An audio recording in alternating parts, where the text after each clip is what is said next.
यदि तपाईँ long time anime viewer हो भने तपाईँले high school of the dead anime त हेर्नु नै भएको छ होला।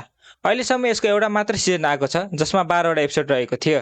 एन्ड यदि तपाईँ यो एनिमेको सेकेन्ड सिजन कुरिरहनु भएको छ अथवा सेकेन्ड सिजन आए पनि हुन्थ्यो भन्ने सोचिरहनु भएको छ भने यु विल बी डिसअपोइन्टेड, किनकि यसको सेकेन्ड सिजन कहिले पनि आउँदैन र यसको मुख्य कारण अलिकति स्याड छ।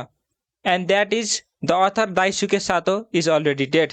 हाई स्कुल अफ डेडको माङ्गा 2011मा हाइटसमा गएको थियो। त्यति बेलासम्म माङ्गामा मात्रै 29वटा च्याप्टर थिए र यसको एनिमेको सिजन 1ले च्याप्टर 17सँग कभर गरिसकेको थियो, जसले गर्दा सेकेन्ड सिजन बनाउनको लागि इनफ सोर्स मटेरियल नै छैन। हुन त यो माङ्गाको इलिस्ट्रेटर सोजो सातो अहिले पनि जिउँदै छन्, तर ओरिजिनल अथर मरिसकेपछि उहाँले पनि यो सिरिज कन्टिन्यू नगर्ने डिसाइड गर्नुभयो। र besides 12 episode there is also a standalone OVA episode जुन चाहिँ कमेडी र फ्यान सर्भिसको लागि प्रचित छ र यो मेन स्टोरीसँग कनेक्ट नभई एउटा बोनस कमिक च्याप्टरबाट बनेको हो। सो यदि तपाईँलाई एकचोटि हाई स्कुल अफ डेड फेरि रिभिजिट गर्न मन लाग्यो भने तपाईँ यो ओभिए पनि हेर्न सक्नुहुन्छ।